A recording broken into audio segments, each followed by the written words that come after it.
Hello, this is the first time going live in a group from my computer, so let me know if you can't, if the sound's not right or if there's too much background noise. Like right now my dog's drinking behind me, so he's being noisy, but he's very cute. I was supposed to go live about blogging yesterday, but I got really busy in my own business launching the new baby line, so I didn't get around to it, and I'm really sorry for that. But I have time today, and Chris is off at work this morning. So, hey, Caitlin, thanks for joining. Can you hear me okay? And my boyfriend's at work, so I have the house to myself and no distractions. I want to talk a little bit about blogging. It's something that I do quite often. And for a long while there, for about 12 months, I actually... thank you for letting me know, Caitlin. For about 12 months, I wasn't actually blogging on my website. Not really quite sure why, but I do notice when I'm not blogging that my reach goes down unless people find me on Google. And I don't run any like Google ads or anything like that just because I haven't kind of figured out how to yet, and that's completely okay. I get all of my business through Facebook marketing and Instagram and that kind of thing. So I want to talk about blogging and how it can improve your SEO. I'll start with that because that seems to be a common question that I get. When you've got a website, there's like little, I think they're called spiders, and they basically crawl your website. And they'll crawl the website every time you do a new update. So if you are, updating product images, or you're updating a blog, or updating descriptions, or anything, just making changes to the website, Google's little spiders will come back and crawl your website. So the more often you've got those spiders crawling across your website, the higher it's going to rank in SEO, because Google's going to view that as you providing new updated content constantly, and that's what you want to do. You want to be creating content and sharing it with your audience.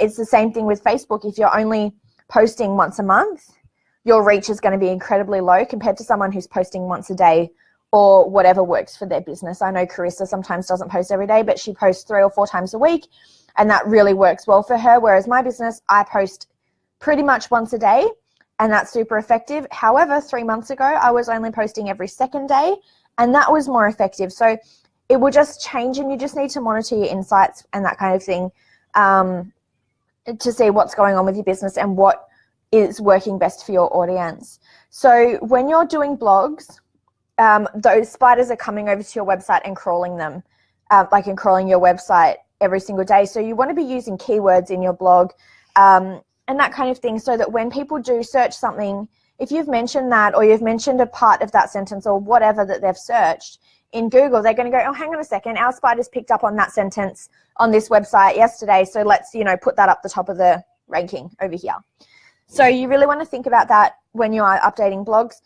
Depending on your business, I find brick and mortar businesses will rank relatively well in Google anyway, just because people will search for location, so make sure you've got your location on your website and you've mentioned it a few times in a few different places, so that it does rank quite high. Because if someone's Googling hair salon Campbelltown, all the Campbelltown salons are going to go to the top, whether they're paying for Google ads or not. They're going to be up there quite high. However, the ones who are paying for ads are going to be higher, just because they're sponsored, and that's the purpose of Google ads. I'm not here to talk about Google ads. I don't really know about it, but I'm just talking about SEO. So blogging, if you're updating your blog regularly, your spiders are going to crawl, and then it's going to get higher on the Google ranking. So that's how SEO works. Using keywords and updating regularly, creating new content and sharing it on your website is super important. Even updating, product descriptions or making small changes on the website regularly is going to help improve your SEO. I had a few questions on the post that I did the other day about blogging, and I want to touch on them. So I had a question about opt-ins or links to products or offers on every single blog. Personally, I don't like to see blogs that are just buy my stuff, buy my stuff, buy my stuff, because no one cares. And it's not going to get a good reaction. People are going to find you in Google or follow your business and see that you've posted a new blog or whatever. Then they're going to click over and it's going to say, hey, thanks for joining, buy my stuff. Like, people don't read blogs to buy stuff. Hey, thanks for joining. People read blogs to be educated, to be entertained, and to feel connected to the writer. So 90% of my blogs are not business, or not, well, they are business related, but they're not sales related. Most of my businesses, most of my blog posts, I don't even mention my products. I talk about things that are important to me as the business owner. I talk about things that are important to my audience, and I talk about things that are important to the business. So like our values and what we believe and what we support and that kind of thing. So I do a lot of blogging on mental health. I do a lot of blogging on energy healing. I'm a Reiki practitioner. It's not a service that I offer. So I talk about it on my website to educate people. And so they understand where the businesses come from, what we believe in, and so that they are on the same wavelengths as us.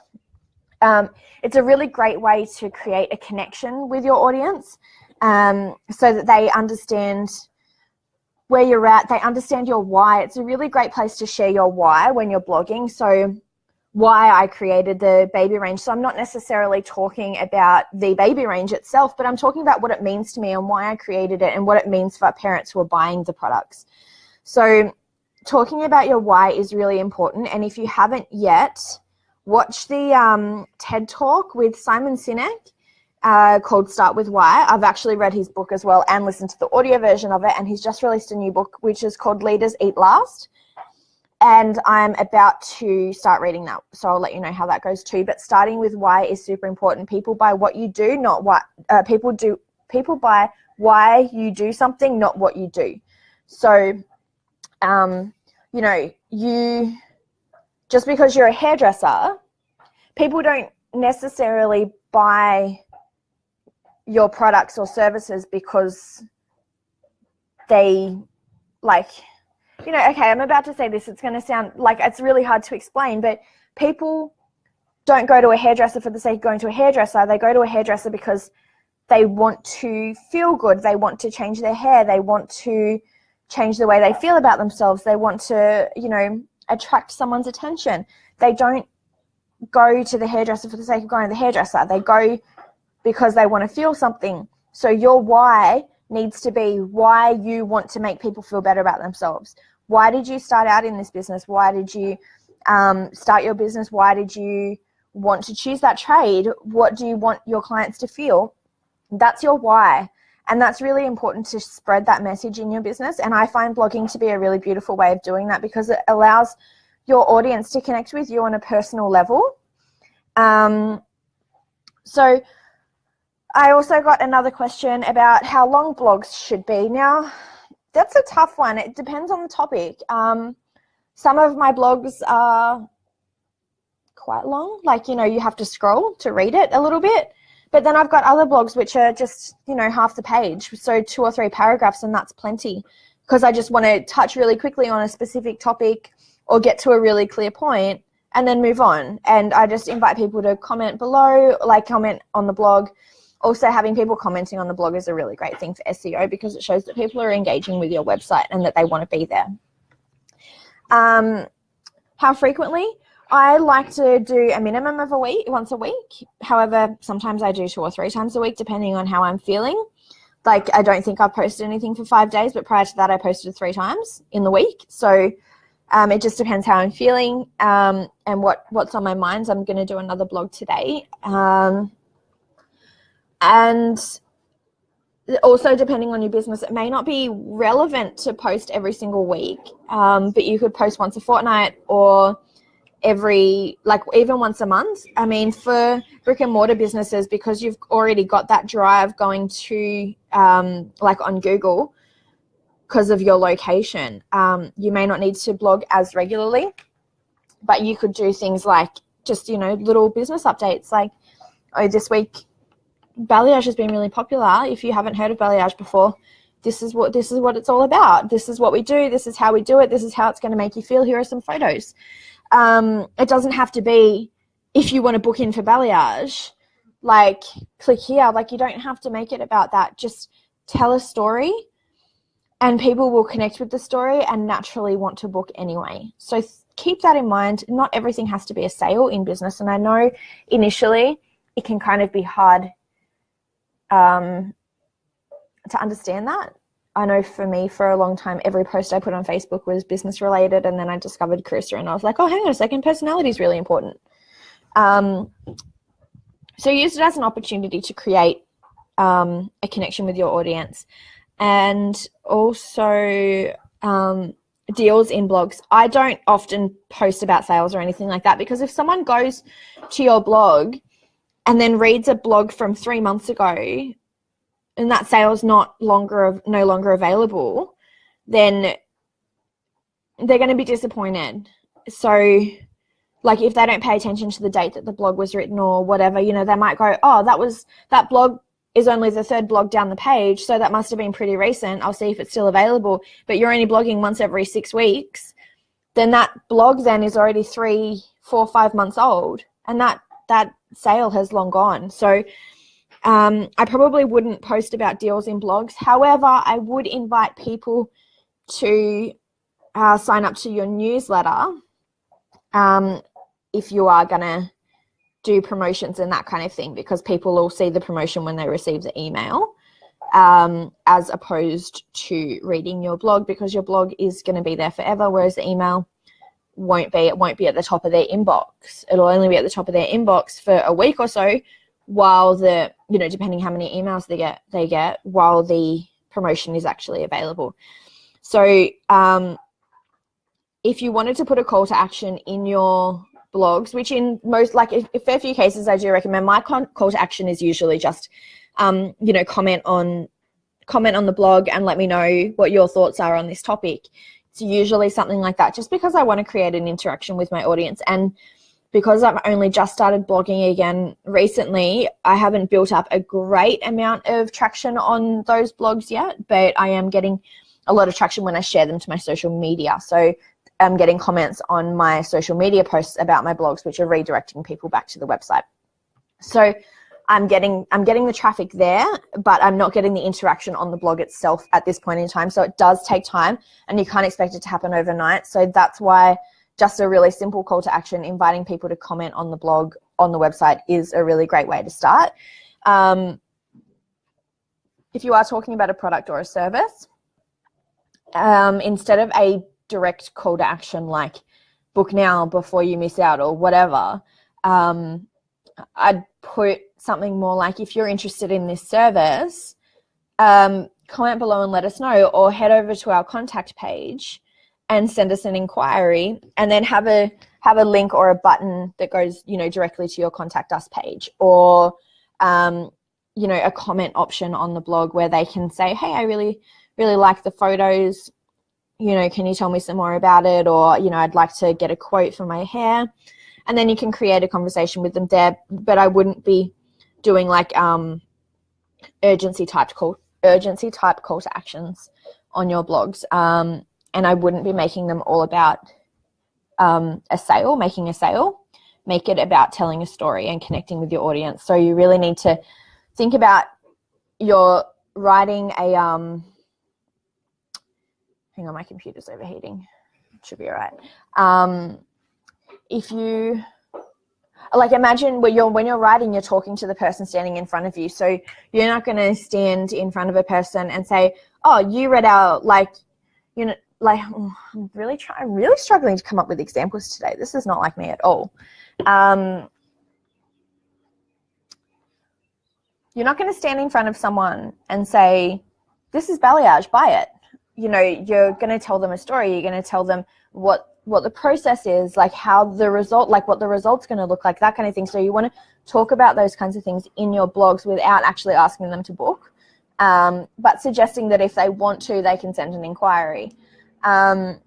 It's also a really great place to share stories, like personal stories and testimonials. So you can have your staff doing different updates, like, you know, your staff writing a blog about a client that they had in earlier that week, you know, who was feeling this way, or she, you know, she's a stay-at-home mum and she's been feeling really drab and blah, and she never gets any time to herself, and then she came in and she got this service done and she feels like $1 million, and, you know, here are some photos. This is the transformation. Like, you know, if someone's gone from really long hair to really short hair, write the whole process. Like, write about it. This person came in with really long hair. She wanted to cut her hair off for this reason.